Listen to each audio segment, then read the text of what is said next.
disrupted festival reflection on the US election results and the question of what do they mean to us? What I think it means is that President Donald Trump is likely to be a one-term president. In his own language, a loser.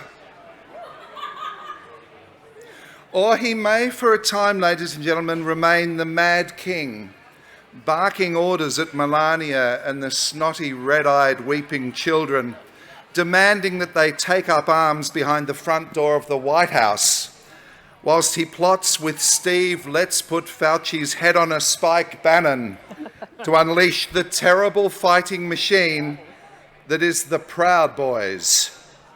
There are, remember, good people on both sides. And what of you, the audience?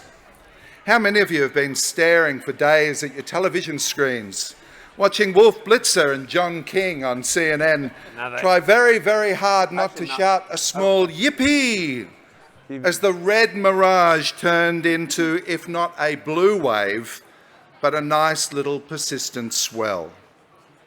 And how over at Fox, the edict went out that presenters should not refer to Joe Biden as president-elect. Somewhere in his bunker, Rupert Murdoch fumed and wheezed and coughed in fury, and even Jerry Hall, dancing around him in the tiger skin costume she wore for Brian Ferry all those years ago, could not hide a terrible truth that democracy may have had a small win. And what of the man who becomes president? A man who has spent half a century in public office, been rejected twice previously as a presidential candidate, who rather too often steps forward to smell the hair of attractive young women, and has spent much of the year 2020 dozing lightly in the basement of his Delaware home. Can he soothe and calm and then rebuild the land of the free and the home of the brave? Or should he ignore the protestations of Dylan Thomas and just go quietly into that good night sooner rather than later and give the job to Kamala Harris? And let us not forget that something profound is happening here. A woman of colour is very likely to become a US president. And then we ask, what does it all mean to us? Well, welcome to Woodstock for political wonks, ladies and gentlemen. Psephology made sexy by my friends here. Would you please welcome from the Perth US Asia Centre, Professor Gordon Flake, a man, oh yes, he's a very popular and handsome, a man for many months now, has been my on-air companion at ABC Radio Perth and has somehow always managed to skip lightly across the minefield of political chaos in the United States and still emerge with a bunch of flowers in his hand and a smile of calm reason on his face. The eminent scholar, Samina Yasmeen, the founder and director of UWA's Centre for Muslim States and Societies, Bravo. a South Asia specialist whose insights will be of enormous interest today. Former Consul General to Western Australia, Robin McClellan, whose particular interest this afternoon is how it came to be that Donald Trump was an acceptable and then celebrated political figure for so many Americans and some Australians too. And from the University of WA, Professor Benjamin Riley, who wants to have a look at what the US election reveals about the similarities and even more so the differences between our two democracies. Please give him a big round of applause.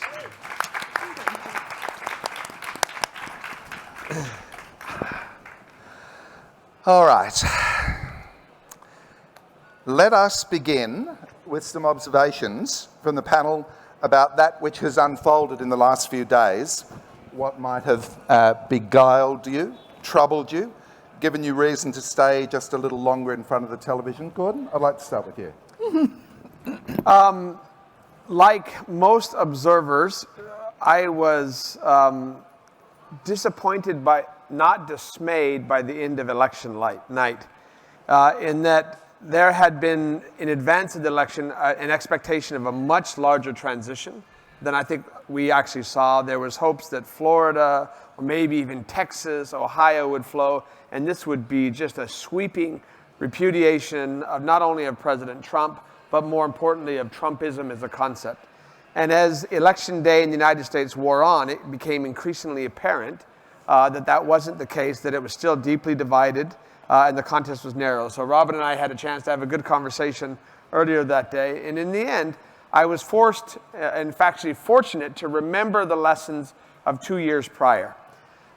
In the midterm elections in 2018, similarly, after this massive million-woman march on Washington, D.C., the day after the inauguration, after travesty, there was this expectation that in the midterms there would be a sweeping blue wave. And yet, on the night of the election in 2018, it did not materialize. Marquee races in Florida and Texas and Georgia didn't turn out the way people anticipated. And I, like most, went to bed quite glum. But over the course of the next 2 or 3 days, it became apparent that the United States was witnessing the greatest two-party swing in a midterm election in 100 years in terms of that. And that really became down to one fundamental thing, and it's a peculiarity of the American voting system, is that the United States does not have a working holiday for voting. It does it by the Constitution on a Tuesday during a workday. So those people who can go to the polls, and again, the American system, depending on the state, tends to be long and convoluted. So the last 2 times I voted for president in the United States, I waited 4 hours in line, and not during the Trump era, right? It's a long-term process, right? And so the people who can afford to do that tend to be older, wealthier, and whiter than the population writ large, which means they tend to skew Republican. So votes which were counted by machine on the day inevitably show at the end of that day more Republican results than those that are done early voting, those are done mail-in ballots, etc. And this election was actually that on steroids, because the president himself spent a month lobbying his own voters against mail-in ballots, telling them they're horrible, they're unreliable. And in the meantime, the Democratic Party organized everybody to mail in their ballots or to vote early. So it's not a surprise at all that the early results on the eve of the election, or the evening of the election, showed Trump in a much stronger position, and that every single day since, that position has weakened to the point where now Joe Biden is the presumptive president. I will add a very important semantic note here. Because of the way we like to follow these things, it seems like a horse race, right? Trump is ahead, now Biden's ahead. But that's the wrong way to think about it. All the votes were cast by Election Day. There's never been a point at this point where Trump was ahead. He was always behind. We just didn't know it because we hadn't counted the ballots. And that horse race narrative is something that feeds into a lot of the conspiracy theories that we're seeing right now and the court challenges. It's just a matter of counting all those ballots which were duly and legally submitted according to the various different states in the United States. So in the end, big result is that Joe Biden will be the next president of the United States. He probably will be the next president of the United States by the same margin that Trump was elected, 306 to 225 in terms of the Electoral College. We'll have to wait a couple days before that's formally confirmed. But again, took 3 days to get there. In the long run, I would argue it's worth it. Gordon, thank you very much. These are just introductory remarks, by the way, Gordon. Just keep that in mind. Sorry about that. And I'm a little taken aback by you saying the need of the media to always have someone leading or coming back. That's what we are there. That's what we exist for. To reduce the complex into the ludicrous and the simplistic. Okay? Just as long as that is well understood. For you watching, Robin, what did you notice over the course of the last 3 days? I have to say it's really been interesting to me because, unlike Gordon, I've voted in every American election that happened since I was 18, and I have never voted in person in the United States. I've always mailed my ballot in because I've nearly always been representing the United States overseas somewhere. So to me, it was just totally normal to say the ballots are going to get mailed in and eventually they'll get counted. And so this whole to-do as if this is something that happened brand new for the 2020 election just totally blew me away. And of course, as Gordon said, it was partly Trump's stirring this up that's made that happen. The ironic thing to me is a lot of the people whose votes are counted last are the mail-in ballots from our military members who live overseas. And they are pretty much guaranteed that their votes will be counted. That's part of their deal, their shtick for being in the military. And traditionally, I don't know why, but a lot of military vote has gone Republican and has gone for Trump. So in a way, he's asking us to cut off votes that are nearly certainly going to be for him from being considered. So some of this logic is hard to get.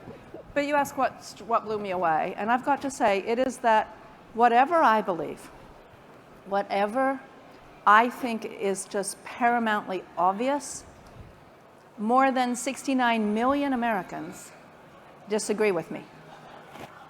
And somehow, we've got to go forward in the next 4 years, 8 years, 20 years, with a situation in which I can't fathom how they think, and they can't fathom how I think.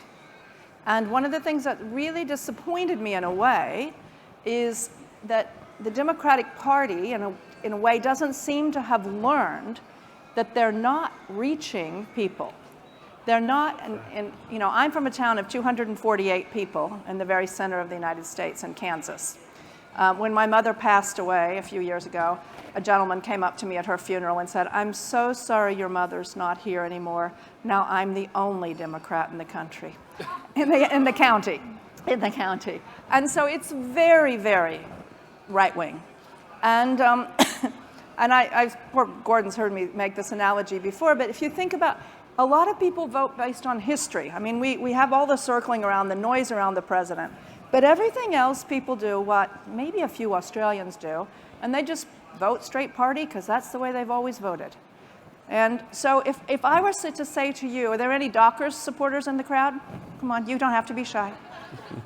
Are there any Eagles supporters in the crowd? Oh, good. Off you go. Okay, so now if we could only have one team tomorrow, and we had to vote to say which team we would keep in Perth, what would it take to get you to shift your vote? It's not going to happen. And so I think a lot of what we're seeing right now is that this is such identity politics that people just cannot fathom voting for the other side, even if it is someone as, let's face it, milquetoasty as Joe Biden. And so that's, in a way, what struck me. What is striking me is it's a big, big division, and I don't know how we're going to bridge it. Robin, thank you very much. One question. When you were a diplomat, did you have to vote for the president? Did you have to vote for the incumbent? And if you didn't, did someone find out and would you get into trouble?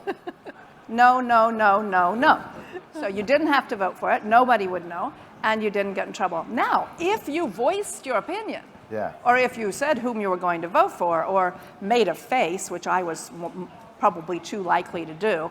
So if you notice, when I was Consul General, we never had public election events because you can't give away what you would do. And as we were walking over here, I don't know how I would represent the United States right now overseas, because you can't. And I have huge respect for my colleagues who are still in the service and manage to, do their jobs in a very professional way, and they are continuing to, even though they were slammed in the impeachment process by the administration.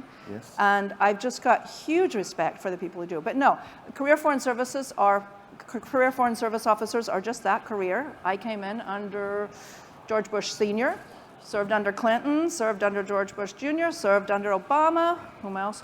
And your job is to implement the policy that is determined by the elected officials, and that's what you do. And if you're the ambassador for the Ukraine, if you can't do it, you resign. Ladies and gentlemen, I'd like to go to you, Samina, because I think Ben should just be made to wait. Samina, from an international perspective, ahead of his election, Donald Trump, first time around 2016, at different times said he would strongly consider closing mosques down in the US. Within a week of becoming president, he signed an executive order blocking Syrian refugees and then banned citizens of 7 predominantly Muslim countries from entering the United States for 90 days. What did you make of him? And And 4 years on, what did his words mean? Okay, before I answer that, I do want to point one thing. My two siblings, brother and sister, they are based in America with their whole extended family. So there's a whole Paki mob there, with due respect, that sits there and that gives us a sense of what's happening in America. When he came to power before that, I had a suspicion that he was going to be elected, even though everybody said he won't be. But I was still shocked. But when he came up with that ban, I very vividly remember my father, who's also a green card holder, he was going into America, and my sister was putting in place all these things in case he was not allowed to come out, and getting all the lawyers online and how he'd be helped. You know, he's just turned 90. So there was a very clear fear that he was targeting Muslims. 4 years down the line, it's very interesting. I find that my Paki mob is still very democratic, support Democrats. They've been staying up most of the nights. But then there are Muslims in America who are actually promoting themselves as Muslims for Trump. And it makes me wonder how they've been looking at his policies. Because if you look at it very objectively, analyzing international politics, he has been one of the most disruptive presidents in terms of building America's relations with Muslim world. You know, he's totally different from Obama, who went to Cairo and talked about building links. He's totally different even from Reagan, who, you know, he was there and he had very strong opinions, but he knew how to relate to Muslim world. What does he do? He starts off very intelligently by engaging with Saudi Arabia, has a sword dance with them. And then he makes it very clear that he is with the Saudis against the Iranians. So he's dividing the Muslim community, he's dividing Muslim countries, but at the same time, and that's where I come with Robin and Gordon's point, he obviously uses some language that appeals to a minority of Muslims in America who think he's okay. And what baffles me even more is that there's some Muslims outside America who also think that he's okay, including my younger brother, who is a former diplomat, and he's been on TV every right, left, and center saying, I support Trump. Is that in Pakistan? Yeah, so I actually was writing to him this morning. I said, you're bringing shame to the family. Don't do that. But the point is, what he's reflecting is an opinion that at some level, Trump has shifted his policies, and at least with reference to Afghanistan, he's beginning to acknowledge Pakistan's significance. So people are looking at it differently from America in the Muslim countries. But I still think if we were to have this discussion even 10 years down the line, I don't think it's been very good for America's relationship with the Muslim world. Yes. I am going to turn to why Donald Trump has been so successful, because it's a very relevant and important conversation. And in a few moments, I'm just going to read some quotes from a former chairman of the Republican Party who did a piece with Peter Harcher in the Sydney Morning Herald, and his observations were really interesting, so I'll get to that in a minute. Benjamin, what have you seen in the last few days that has made you think, I was expecting this to happen, there is a pattern emerging that I completely understand? And do you look at that situation and say, and how does that compare to who we are and what we do? Look, I've been blindsided, actually. And I think most political scientists have been. In fact, I think academics, everyone who has had an expectation around this election from a sort of rationality, studying the opinion polls, making projections, all the things that we do, basically got it wrong. This was a near-death experience. Trump almost won. In fact, I'll tell you something that has been totally uncovered in the entire media. There is a third candidate, Joe Jorgensen, who ran, Libertarian candidate, who siphoned off between 1 and 1.5% of the vote in every one of these states that are being won on 0.1% of the vote. So it's a bit like what happened with Nader in the Gore and Bush election 20 years ago.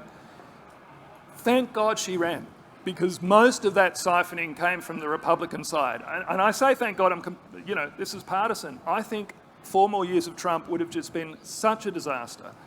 And it almost happened, and we were all wrong. I was wrong on your show just a couple of days ago, but we were all wrong. So, no, we have to, as Samina and others say, we have to completely go back to basics from the analysts, because we don't understand what is going on. Like, everyone has their pet theories now, and will have these post hoc explanations of why basically half of America who turned out voted for Trump. But we really don't know, Jeff. Yeah. Yeah.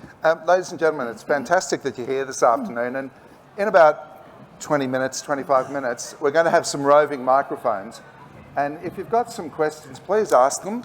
Don't get in the car and be halfway home saying, I wish I'd done that, because there's great expertise up here, and an opportunity for you to get some answers to things that matter to you. So I hope that you'll take that advantage.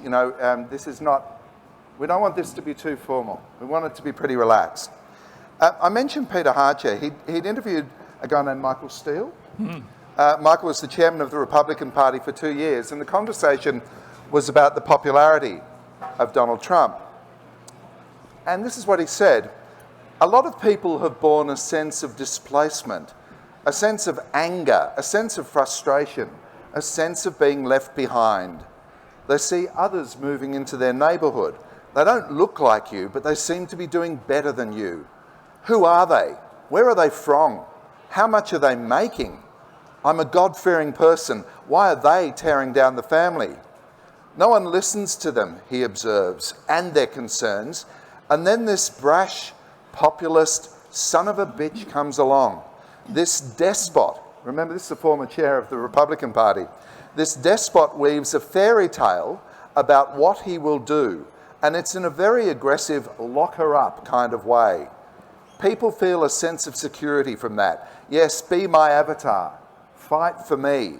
That's the ugly crap we see across the globe, the white nationalism, the nationalism writ large, the distorted populism, and you can translate that to Europe and even parts of Australia. And an interesting question might be, does that phenomenon, Gordon Flake, live on? And we have to assume the answer would be yes, don't we? Well, it certainly does. And over the last 4 days, there has been considerable angst among erudite observers of politics. And how in the world did Donald Trump get more votes in 2020 than he did in 2016? At least 2 million more votes. I mean, how did 70 million Americans look at the last 4 years and say, hey, I'll have me 4 more of those, right? But if you step back and think about it, Michael Steele is a good guy. I mean, when I moved to Maryland, this was 20 years ago, I was a Republican. And Michael Steele was still the Republican Party chairman of Maryland. So he's the first person I called, right? And I've now since, for the last 10 years, worked with him on the Australian-American Leadership Dialogue. Interestingly enough, there are actually 2 former chairmen of the Republican National Committee who endorsed Joe Biden. Mark Roscoe from Montana and Michael Steele in this process. And he has put his finger on it, but I want to go back to your earlier question. Part of this is a failure on the part of progressives to really understand and speak to the forgotten Americans. And it's not just the poor, the impoverished, that group. It's also those people of faith, those people who are deeply concerned about issues like abortion, and they have aided and abetted by Murdoch media, aided and abetted by political people who utilize these divisions to foster resentment, built up an image of the Democratic Party that is horrendous, right? So no matter how milquetoast Joe Biden may be in actuality, he is just a front man for Alexandria Ocasio-Cortez and the squad of all these liberals who hate America and who want to chop up babies, right? And so it's this sense of otherism, a sense of a tribalism that we're in. So we don't like Donald Trump. He's rude, he's crude, and he's crass. But the other side is worse, right? And so I don't think that you really have to be so depressed because several reasons. You know, number one, that perception was made much worse over the last 4 years by the president himself. A president who is willing, rather than to bring the country together, to foment division. So the notion that more people felt more aggrieved 4 years later is not surprise given the megaphone of the presidency. And again, he was aided and abetted by a media environment where people who are living in small town America watched nothing but Fox News, which is Murdoch Media, and the local TV stations are all owned by the Sinclair Corporation. Yep. So they get nothing. You know, they get nothing but that. And so most of them are not bad people. Most of them are not deplorables. There is that core group of the MAGA people who love to go to the rallies, who actually like what Donald Trump is saying. Most of them are uncomfortable with it, but they're living in a different universe. And I said something to Ben. I'll be quick here. I'll stop here. There's polls done in the last couple of days that said among voters for Trump, I think something like 70% of them believe that the COVID-19 pandemic is under control. Despite the fact there was 134,000 new cases today, right? That just tells you they're living in a different universe because that's what they read and hear from their president and from their TV. They also believe that the U.S. economy has been doing better than any period of time in history. When again, these are not debatable issues, they're factual issues, right? But they're living in that fact-free zone. Once we are deprived of the megaphone of the presidency and that bubble is pierced, I have great confidence in the cleansing power of transparency. You know, and so just, you know, sunshine will work through. It just takes longer. Yeah. So, Robin. I love being on panels with Gordon. Because he's so optimistic. And I wish I could be. And we have to be because there's no choice.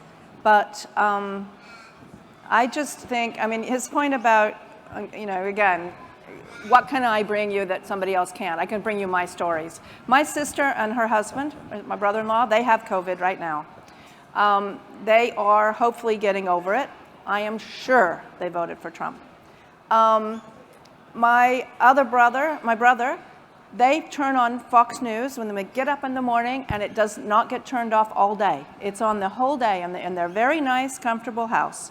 They're educated. They both have master's degrees, you know, successful farmers. But that's the world they operate in. You drive across Kansas, you only hear country music stations and rabid right-wing talk radio. That's just despicable. And that's it. And if you look at the media spending on the campaigns, whether it's even for Senate races, it's all around the outside of the cake. It's like somebody decided to frost this cake that's the United States and only put the frosting around the rim. And the media spending in Kansas, for example, was higher than it's been in other elections, but nothing compared to, say, Florida or the swing states. And so you have these people that they just, of course they're going to operate in their bubble. And I'll admit, I operate in my bubble. Every once in a while, I think I should try to find something that's not CNN, that's not MSNBC, that's a bit more neutral and you know, but who's out there? I mean, thanks for the ABC. I have to go to an Australian can I broadcasting. ask the audience? Put your hand. No, we operate in a bubble too. Please put your hand up if you think, when it comes to the things you are interested in or you believe in, do you exist in something of a bubble? Yeah. Put your hands up. Where the media you look at, the things you read, are essentially, I mean, it's natural that we do, but reinforce how you feel. Yeah. But could you just take Rupert Murdoch back, please? You can have him. Samina, I'd like to ask you something about that, because we will then talk about what the future looks like, and I want to talk to Benjamin about what is similar and what is different. But this idea that political discourse has become so polarized that I can't possibly accept your point of view, or because your point of view is different to mine, I will now find 10 things about you that I don't like and would prefer not to be in your company. Mm-hmm. There's a lot of it about, and it's incredibly dangerous to our democracies. How do you see it? Exactly the way you are saying, it's dangerous. But I think what's sad that I find in this whole picture is that both the sides, if we say there are two sides, they have been creating their own narratives. And if we're just focusing on America, I think you're talking just about the media, but I would even say, and I'm sure my former American friends are going to scream about it. But I remember reading some 10 years ago that educational system in America, with due respect, is not as good now as it used to be. So the young people who get educated, they're not exposed to a variety of ideas, and those who do get exposed to are really in those areas that support the Democrats. So we've got a wider community that listens to whatever else someone is saying and shapes their ideas based on that.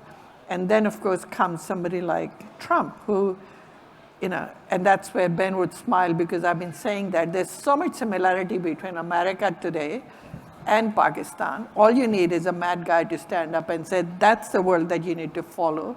And without thinking about it, you just start shaping your ideas along those lines. Once we have that situation with Trump working on the narratives that were there and then creating a sense of identity, it feeds exactly into the idea of the other. And again, I'll pick up what my younger brother said. He voted before because he has to work, he's a doctor. And he said his main concern was that would there be those racists who don't stand out in public, but are racist and would not want minorities to be there to go for Trump. So there are two sets of identities that are working, and I'm making a very generalized statement. One who says everyone who doesn't support Democrats is a racist, and these who say everyone who supports Democrat is a communist or a socialist somehow. And so once you have these two different, absolutely different opposing identities, what does it do? It removes the space for discussion. Yeah. It removes the space for any accommodation, any mediation to say, how do we find a solution elsewhere? Is there any room to maneuver? I think that's where we have a problem. It's a problem that America has started, but America is not the only one. And we need to be very careful in our democracy that we are not promoting those tendencies either. Yeah. So I wouldn't just simply go with the media. I think it's the families, it's the educational institutions, it's the society and our political leaders. But I have to say one thing. Ben, I was convinced that Trump would get more votes than everybody was saying, because we forget. We don't look at what happened last time. There were all this news about Hillary coming in, and she didn't. So I don't know why we start looking at it and saying, the pundit said this is what's going to happen, and look, it's happening. Wow, where did the world go to? It didn't go anywhere. These are the two worlds being created. These are the two worlds we are creating right around the world. And so not just simply in America, but I think Australia and elsewhere, this othering of each other, unless we stop that consciously, creates possibilities of conflict. Ben, how similar or different are we to them? And is there something of an answer? And that was an unfortunate choice of words, but is there something in the way this country responded to COVID-19 and the way the United States responded or didn't respond to COVID-19? Are we fundamentally different in that we have faith in certain public institutions here? Well, it's a really key question. I ask this question to my students. We go through all the Trump stuff or look at a Trump rally where they're, the sort of behaviour there, and I ask my students, could this happen here? And I normally expect my students to say, oh, no, I don't know. But most of them, young people on social media, deeply, involved, not ABC listeners mostly, I'm afraid. They sort of, it could happen here, and they always talk about this echo chamber of social media, this reinforcing. I would say that's true, but we have some wonderful safeguards in terms of our political institutions that don't exist in the United States. I mean, we have compulsory voting, we have preferential voting, we have proportional representation in the Senate. So smaller parties, you know, there are actual other parties can get represented and put forward a voice. We have independent electoral commission, not party operatives ultimately running things. We have centralised processes, which, you know, I work on electoral systems. I'm still learning about the American model, and every day I learn more. I realise how little I know, because it comes down to not just state level but county level variations across this enormous country. So we have some very helpful guardrails in our political system, but beyond that we are as subject to, you know, I hate hearing sometimes my colleagues or people say, oh God, there's so many dumb Americans, how can you believe it? That's not it. You know, that's really not it. It's something about the way political institutions enable either fairly centrist politics, which is what we have here, or in the United States, they've been pushing the other way. You've got more polarised politics. And that then sets up a feedback loop between the political system and society at large. And I think that's what we're seeing after 4 years of this incredibly inflammatory, divisive presidency. Society has become more polarised, partly as a result of the Trump presidency. Last word, I just say, the Democrats got one thing very right, which is they chose the blandest, most moderate candidate. And I think, you know, there was lots of debates all through the primaries, and I remember saying, oh, don't pick Biden, not Biden, anyone but Biden. But they made the right call. They made the right call, and it's just, as I said, we just had this near-death experience, but they got them over the line. Okay. Can I toss something in there? Yeah. I just think it's really important to note, too, instead of the difference with Australia, is you have a parliamentary system. And the presidential system is what lends itself to this clash of personalities. Whereas the parliamentary system, you got to get along. You know, I don't like it because you never know if they're going to get stabbed in the back, but they got to make a lot of people happy on their own side. And you don't get this one big person coming to the fore, or at least you haven't in the time I've been involved with Australia. So I think that's a big difference. Yeah. So can I just 2 seconds? I mean, we need to, I'm naturalized as an Australian citizen this last February, so next March will be my first election to vote here. But we have to be careful about patting ourselves in the back too much. Trumpism is impacting Australia. I regularly will speak to kind of young leaders groups from both parties, you know, policy committees, et cetera. And particularly on the right side of our spectrum here in Australia, I would say a quarter to a third of them are Trumpists who do not believe in free trade but fair trade, who take cues in rhetoric and attitude from Washington. So one of the really important things about what we're talking about today is it impacts us here today, right? Because, you know, the United States, by dint of its size and its influence and its media, you know, if those things become the norm in the United States, it will continue to have influence upon us here. So I think we can breathe a sigh of relief that the most powerful office in the planet will no longer be spouting racist bile, no longer be spouting anti-science kind of, whether it's vaccines or COVID-19, conspiracy theories, climate change. That's all impacted us here too. So we're not as insulated as we might think we are. You know, 4 more years of this, we'd really be feeling it. Right? Yeah, and the other observation too in other places, you know, there's a reason why populism has enjoyed enormous success in Europe, why Nigel Farage was able to convince a lot of people that an idea that had always been a sort of number 9 on the list of 10 when it came to priorities would suddenly become a referendum and change Britain's relationship with Europe. And we were forever saying, how could people be so stupid? It's a very dangerous thing to say, about other people, because it is so lacking respect for one, their capacity to learn other things as well. Yeah. I want to, and I'm sorry it's been very Donald Trump focused, but you know, that's what the world has looked like. And now I'd like you all to just take a little breath of air and consider what a Biden presidency and what impact it might have in our parts of the world. And Gordon, I will come to you. You know, it's a part of the world in which we are anxiously pretending that China isn't flexing its expansionist muscle or intending to turn away some $6 billion worth of exports. You are also expert in all matters North Korea. Apart from the question, how will the US now engage with Rocket Man? What do you think is going to happen in this part of the world? So I'll try to keep it brief because I know time is short.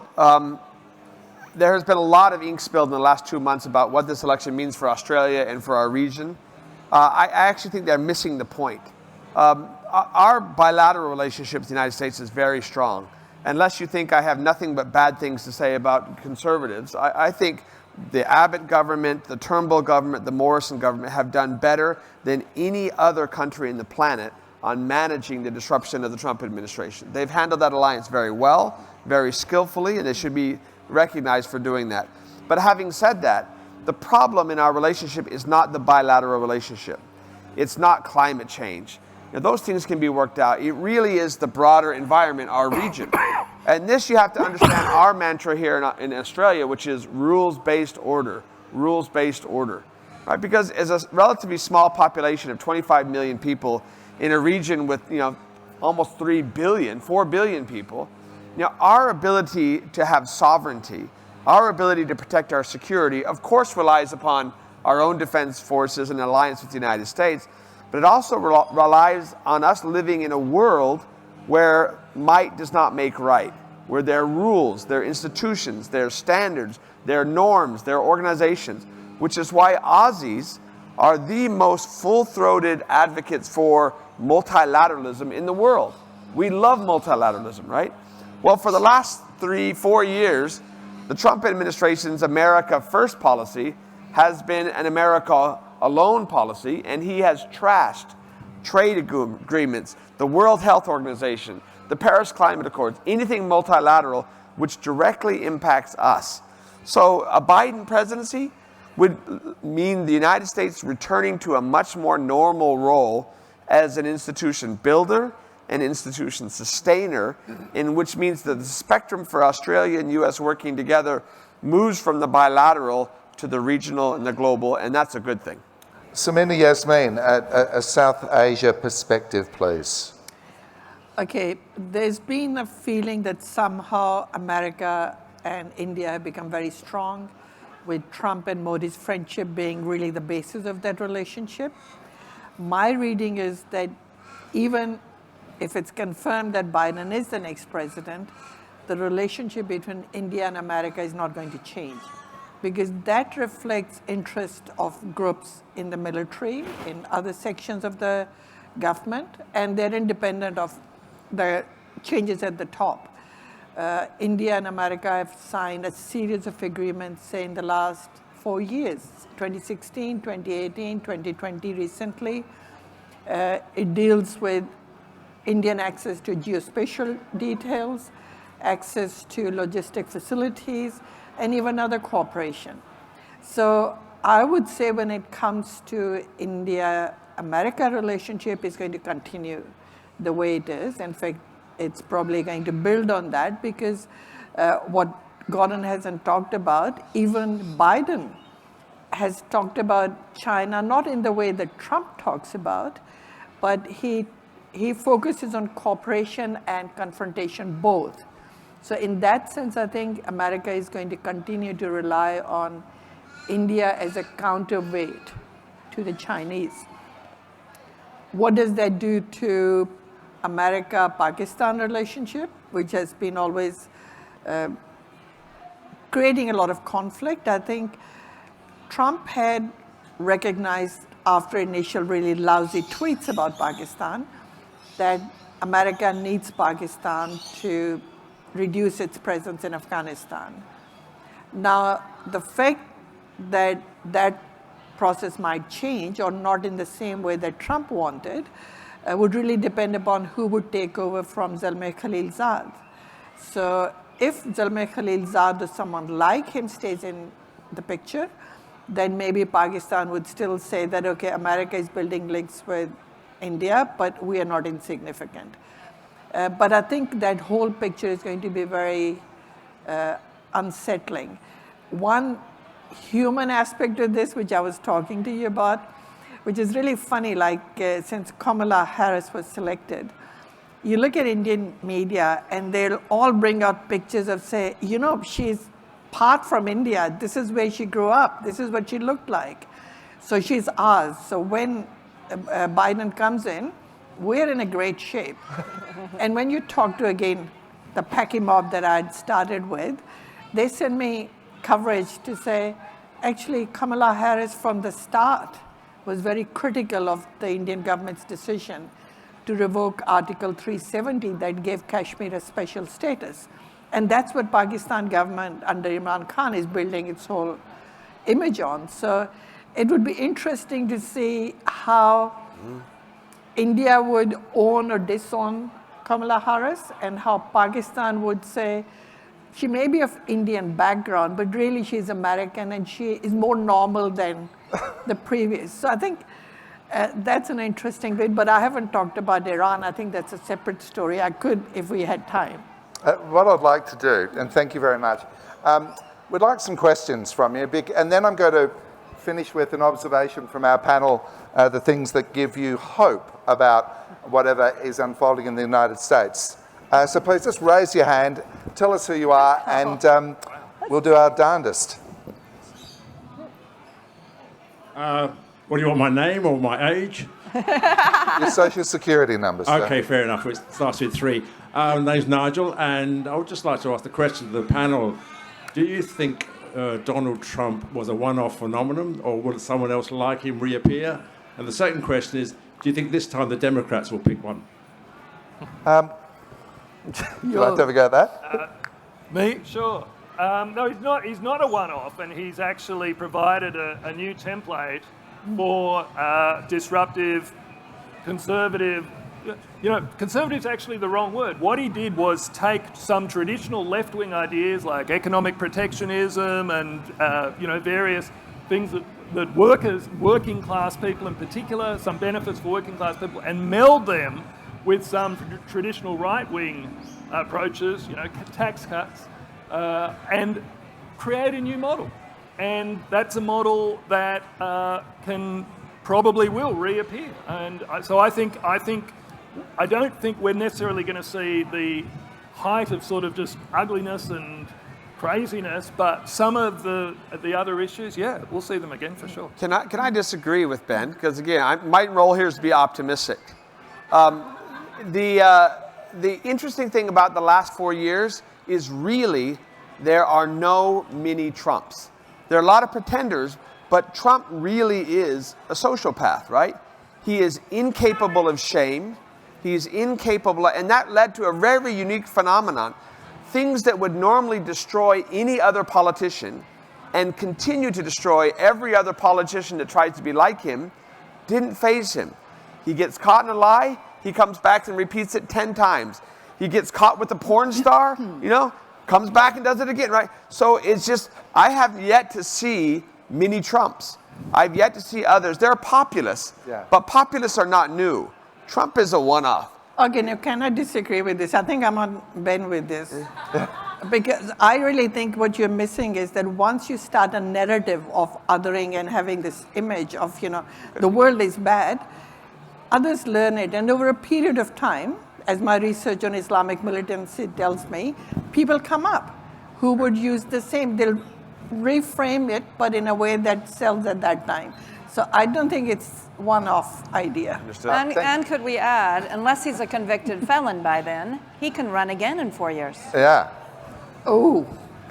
Let that not be the last thing you think of tonight. Over there, please, and to whomever. Don't be alarmed, sir. It's a microphone. Speak. Okay. My name's Arthur. I'm just wondering if any of you can see any parallels between what's been happening in the United States lately and, say, the last days of the Roman Republic, with the undermining of institutions and accepted norms. Can you see a similar trajectory there? Well, we don't have a horse in the Senate yet. Yet. I wouldn't put it past Donald. I think of that. Look, I think one of the issues, and this is particularly an issue for the media, is we are all going to have to de-Trumpify ourselves. You know, we're going to be back to normal transmission. From, Yes. Did you hear Biden today? I mean, Yeah. it was just straight template. And it was fantastic. When he finished, they came back and they said, well, Joe Biden said this. Yeah. Rather than, This Was he? This was a lie. So I think we've seen, I'm hoping we've seen peak kind of the Caligula kind of comparison. And actually, politics, you know, we're going to have to start talking about politics as policy again and trade-offs and all these boring kinds of things rather than the freak show that we've had for the last 4 years. It's hands gonna up be a please, transition. any ladies please. The lady down to the... Hey, there's one this- here. No, I There's know one that. here. But I'm just trying to organise microphones. To this lady down the front, please. Yeah, my name is Nancy. While everyone was watching the numbers for the president, I am more interested in the House of the Representatives and the Senate, because I noticed these two are Republicans, and my concern is how are these going to work well with the president, and what kind of clashes, like what's the predictions if it ends up being highly, Republicans versus a Democrat, let's say, president. Actually, well, thank you. I think I was going to try to end us on that downer note, but we'll address it now. Yeah, to me, the most scary thing is not the 69.5 million people who voted for Trump. It's the fact that we are nearly certainly, there's a good chance we're going to have a Republican-controlled Senate. We have the chance of a runoffs in Georgia that could change that. That is going to be the most expensive Senate race on the ever. And so it's going to be very hard. You know, we talk about what's Biden going to do here, there. First of all, it's going to be a lot of healing having to happen. Secondly, they have already said, Mitch McConnell has already said, I'm going to stop anything I can. So whatever the president-elect does when he's president is going to have to be by executive decree, and they're going to spend an awful lot of bandwidth trying to figure out ways to get this obstreperous Senate to work with them. Gordon, do you have? Just briefly, Gordon, because I want to try and No, get no, I'm to... okay, I'm okay. Let's just keep going with questions because we are... The House will stay pretty Democratic. Close to time. The House will to stay the lady with Democratic. the hat and then the gentleman up the back. Thank you very much. Hi, my name's Aisling. I'm kind of looking for excuses for optimism. And so I've been looking to the recent New Zealand election, and I'm wondering if that provides us any hope or kind of tonic or models or inspiration. You were talking about the kind of the division, right, that American politics has kind of pushed to either side. And the New Zealand approach seems to provide some pathways for more inclusion, more diversity. So is there cause for hope, and can we take some lessons? Who would like to say that? I'm happy to. So what New Zealand did 20 years ago was change their electoral system to proportional representation. And that they went from a very two-party system, sort of similar to the American system in some ways. There were basically, two parties and that was it.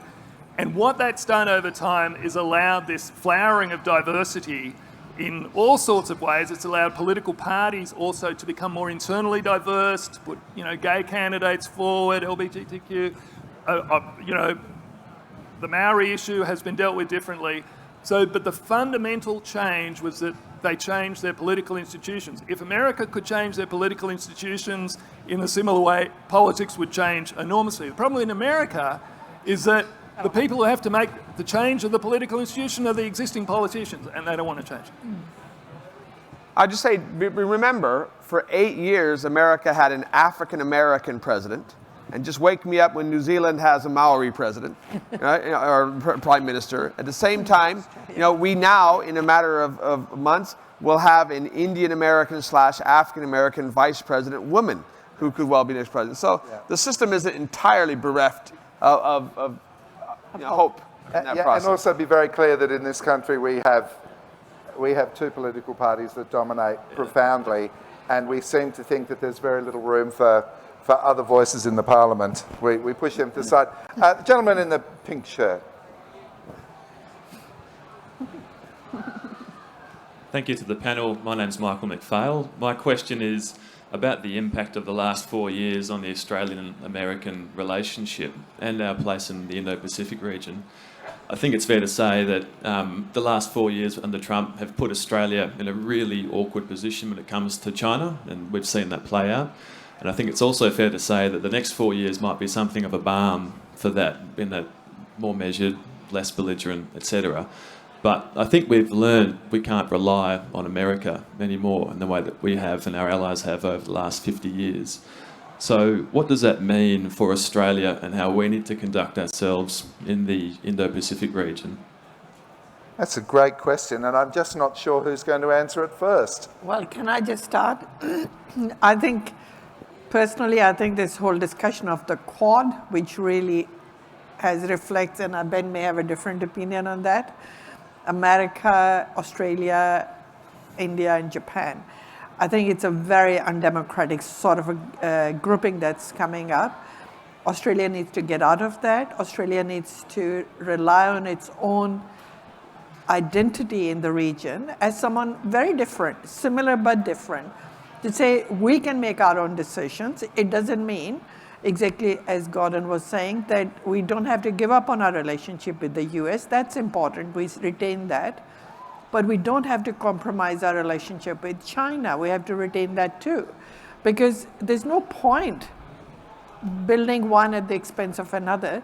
And I think it's time that we started looking at the region as a country in the region rather than one that says, gee, really, we're here, but we're not here. We're really outsiders, somehow connected with someone else. I think it's time for Australia to actually reassess its identity in the region and reassess how we are playing our relationships with America vis-a-vis China. And just to show that the diversity of opinion within the political science faculty at UWA, I completely disagree. I know. So I think the Quad's been a great initiative for Australia at sport. Us together with three other major and much bigger and more important democracies in the region. It's provided a counterbalance to China. Really, our relationship with the United States is a source of great strength for Australia in Asia. It's been hugely difficult over the last 4 years, but as Gordon says, the government's actually handled things very well. Our diplomatic service, our ambassadors, everyone has handled the Trump nightmare really well. Well, you can say rubbish, but they have. They've sucked up to Trump when they needed to suck up to him. They've kept us free from the sorts of aggressive actions that the Americans have taken against many other allies. We have been untouched, and okay, 4 years later, we're still in a good position. So, no, we have a completely different point of view on that. Ladies and gentlemen, we'll fight it out later. I have to say it, but the work I do insists that I look at the clock and do as the clock says. I'm just going to ask our panel very quickly to tell me, not reasons for concern, reasons for hope. And I'm starting with you, Robin, just very briefly. Well, we hope that an electoral process works and there will be a peaceful transition. And that's a pretty amazing thing when you think of the rhetoric that's been going on. So I'll be with Gordon on this one. I'm optimistic that we will have a change of power in a peaceful way. And that's what democracy is for. Gordon Flake. There has been a lot of talk for the last decade about the weakness of democracy. Because the United States does not have mandatory voting, general turnout in presidential elections is, in the 50 percentile range, 50 to 53. Last election it was 58. This time it is estimated it will be as much as 67%, the highest turnout in over 100 years. That for democracy is a good thing, right? There were 101 million ballots cast before Election Day itself. Looks like maybe more than 60 million the day of. And let me just, 10 seconds in here. I was born and raised on the Navajo Nation in rural Arizona. Among the Native American people there, the Navajos, they had only 85,000 registered voters. Of those, 79,000 turned out to vote, which is an 89% turnout rate among a people who had language issues, poverty, infrastructure issues, and were hit horribly by COVID-19. Of those, 96% voted for Joe Biden. 96%. And Arizona is a state which may have been the tipping point in this election and will be decided by 20,000 votes. So in a democracy, your votes count, even if you're a Native American Navajo living in the northeast corner of Arizona, and you can turn out at historic levels and make a difference. Samina. Okay, what I look positively is hopefully with Biden, this agreement with Iran may be revisited. And so that would create some balance in the Gulf vis-a-vis Israel as well. And the Palestinian rights, which are being thoroughly compromised in Trump's presidency, maybe that could be looked at positively. And hopefully we will talk again about a two-state solution, because I think it's time. And the last thing that I think I'm really looking forward to is not having a president who's absolutely brash and a misogynist who says things against women and everybody claps. Yeah, it's true. And I think violence against women is out now, at least for 4 years. Benjamin. All right, I'm going to hold off optimism for 2 months because under the American political system, we've still got him for 2 more months. And, this is going to be amongst the most dangerous 2 months we've seen in the world for a while. So 2 months, and then I'll be off. There's a note. Ladies and gentlemen, Samina Yasmeen, Benjamin Riley, Robin McClellan, and Professor Gordon Flake, thank you so much for being with us this afternoon.